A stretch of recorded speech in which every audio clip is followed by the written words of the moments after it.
Why don't we go from a little bit about myself. Before I came to St. Philip's, I was in Year 9 at St. Mary's at Gateshead. But before that, I was made a ward of the state when I was 5 years old.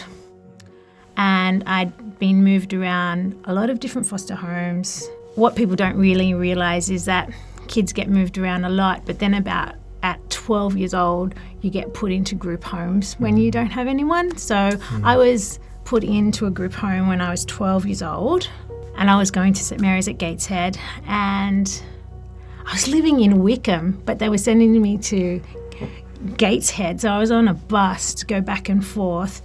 And I was 12, and the next age up was 16. So I got put into a group home with totally like naughty kids, if you want to say. It was pretty difficult. And so I kind of just got in with these kids and started not going to school because it was really difficult to get to school. And there was absolutely no parental care, absolutely no one helping it out. So no one helping you, asking you about homework or getting you a lunch, getting you anything really. You just had a room, in and out. So I started like not going to school, and it turned out I didn't go to school for 36 days of Year 9. And I was struggling.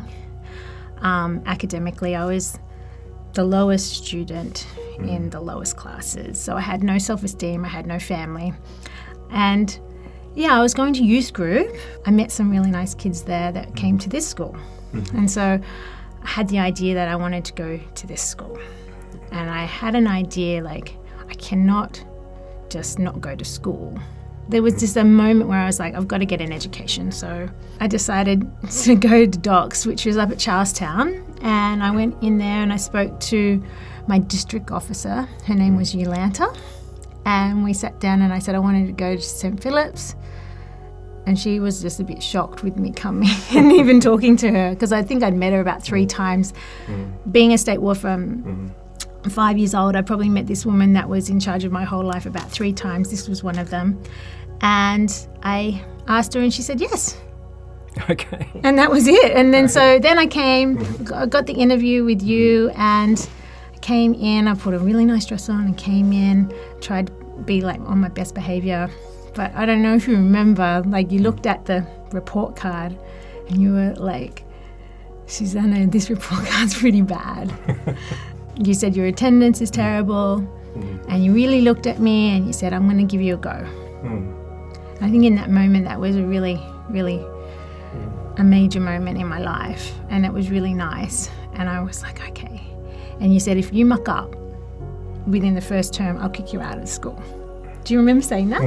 And I was like, yep, I can do this. And so there was this, someone gave me a chance, and I went through it, and I ended up coming to the school, and I felt really accepted.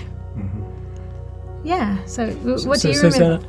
Well, I just remember this very disaffected young person coming in, but there was something about you that you, even though things were pretty hard for you, there was a spark that I really liked. And I thought, wow, this young person wants to change their situation.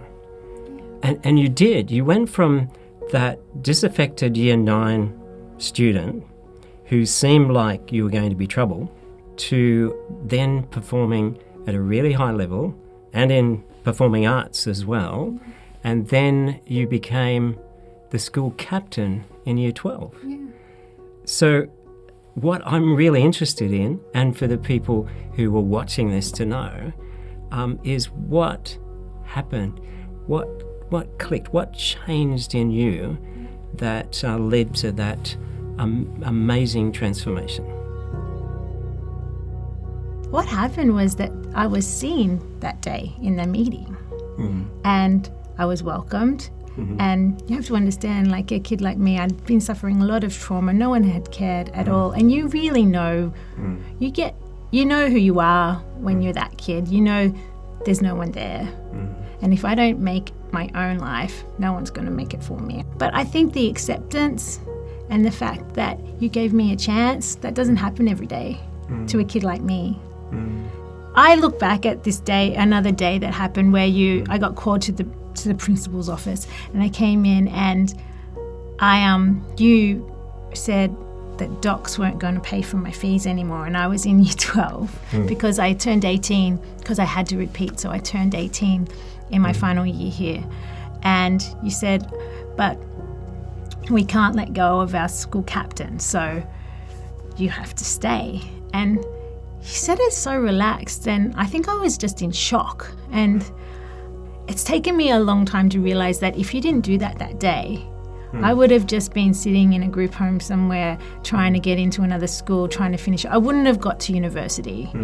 And you kind of just pushed all the bollards out of the way that kept on coming in front of me. And you pushed it away that day, and I got an education and I got to go to university. So that was probably the major key, being accepted and having a place. And knowing that even if I wasn't the school captain, you would have wanted me there anyway. Yeah. Like, if I was just like cruising along with my grades, you would have wanted me there. So I knew that. Yeah. And I don't, So it was you. The power of acceptance. That's power amazing. Of accepting and knowing that because the whole thing with kids in these places is they have no self-esteem. They know everything is broken down. And it wasn't easy in those 4 years here. I moved every single year I was here. I lived in 4 different places. And, I still had... I've had to deal with a lot as an adult, to deal with all the traumas that I had to go through. But just being accepted and having a place is amazing for a kid. Yes.